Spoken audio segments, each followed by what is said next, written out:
প্রথমে আমার এইরকম সাইজের কয়েকটা বাটি লাগবে, যেহেতু আমি 4টে ডিম বানাবো তাই আর কি 4টা বাটি নিয়ে নিয়েছি। তোমরা যতগুলো ডিম বানাবে এরকম ততগুলোই বাটি নিয়ে নিবে।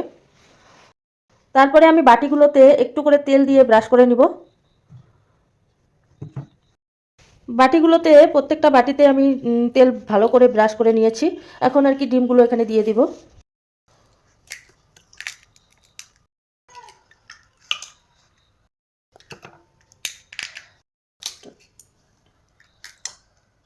সবগুলো ডিম ভেঙে নেওয়া হয়ে গেছে। এখন এগুলোকে সিদ্ধ হওয়ার জন্য আমি একটা প্যানে বসিয়ে দিব। একটা কড়াইয়ের মধ্যে একটুখানি পানি দিয়ে তারপরে স্ট্যাম্প বসিয়ে আমি ডিমগুলো এখানে বসিয়ে দিলাম। তারপরে একটু ঢাকনা দিয়ে ঢেকে দিব। কিছুক্ষণ সিদ্ধ হয়ে গেলে তারপরে আমি নামিয়ে নিব। আদা, রসুন, পেঁয়াজ, মরিচ একসঙ্গে বেটে নিব মিক্সিতে। ডিমগুলো হয়ে গেছে, এখন আমি নামিয়ে নিব। 4টা ডিমই সিদ্ধ হয়ে গেছে, দেখতে খুব লোভনীয় লাগছে। এগুলো ছোট বাটিতে দিলে আরও ভালো লাগে, কিন্তু আমার কাছে ছোট বাটি ছিল না, তাই আর কি বড় বাটিতে করেছি, তাই একটু বড় বড় হয়েছে। এখন এগুলোকে আমি ভেজে নিব। গরম হয়ে গেছে, এখন ডিমগুলো ভেজে নিব।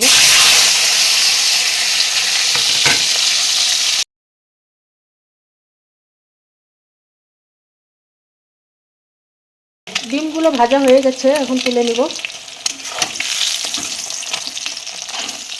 গরম তেলে একটা এলাচ থেতো করে দিব, 2টো শুকনো লঙ্কা আর তেজপাতা ফোড়ন দিয়ে দিব, আর একটু পাঁচফোড়ন দিয়ে দিব।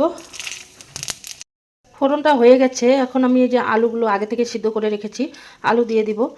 কেউ চাইলে আলু দিতেও পারো, আবার নাও পারো, মশলা দিয়ে করলেও ভালো লাগে, কিন্তু আমি আলু দিব, এটাও ভালো লাগে খেতে।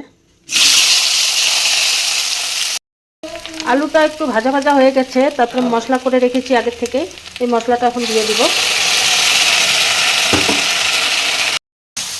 মশলাটার সঙ্গে ভালোভাবে একটু কষিয়ে নিচ্ছি।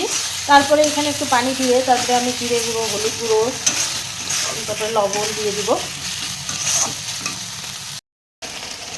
লবণ, হলুদ, জিরে গুঁড়ো দিয়ে দিয়েছি, এখন কষাবো একটু। এইভাবে শুকনো শুকনো করে কষিয়ে নিব। এখন আমি গরম পানি দিয়ে দিব।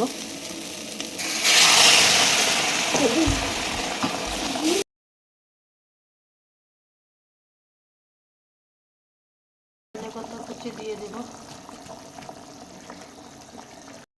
এখন ডিমগুলো দিয়ে দিব।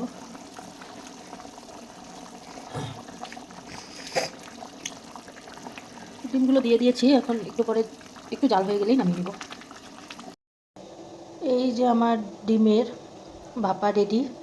এইভাবে অবশ্যই ট্রাই করে দেখবেন, খেতে খুবই টেস্টি হয়।